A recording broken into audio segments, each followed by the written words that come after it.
హరే కృష్ణ. శ్రీమద్ భగవద్గీత 4వ అధ్యాయం జ్ఞానయోగంలోని 2వ శ్లోకం.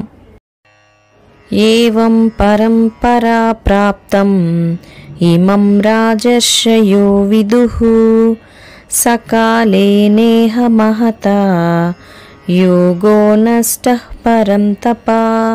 మరొకసారి, ఏవం పరంపరా ప్రాప్తం ఇమం రాజర్షయో విదుః సకాలే నేహ మహతా యోగో నష్టః పరం తపా.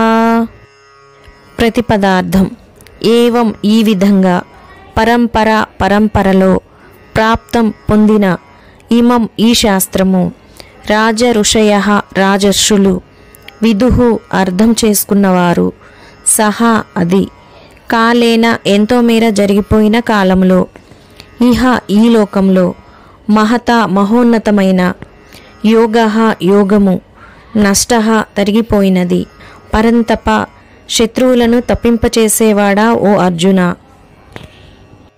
భావం: ఓ శత్రువులను జయించేవాడా, రాజర్షులు ఈ విధంగా యోగశాస్త్రమును పరంపరలో పొందినారు.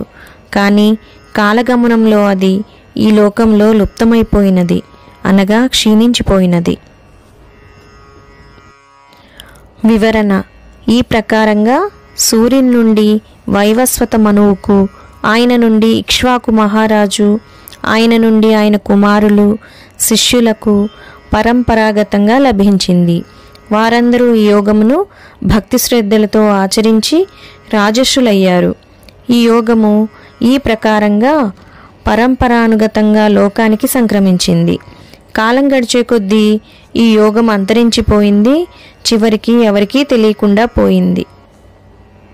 ఇప్పుడు కృష్ణుడు అర్జునుడికి బోధించడం ద్వారా వ్యాప్తిలోకి వచ్చింది. ఈ వీడియో నచ్చిన వారు తప్పకుండా సబ్స్క్రైబ్ చేయండి, లైక్ చేయండి, షేర్ చేయండి, కామెంట్ చేయండి. ధన్యవాదాలు.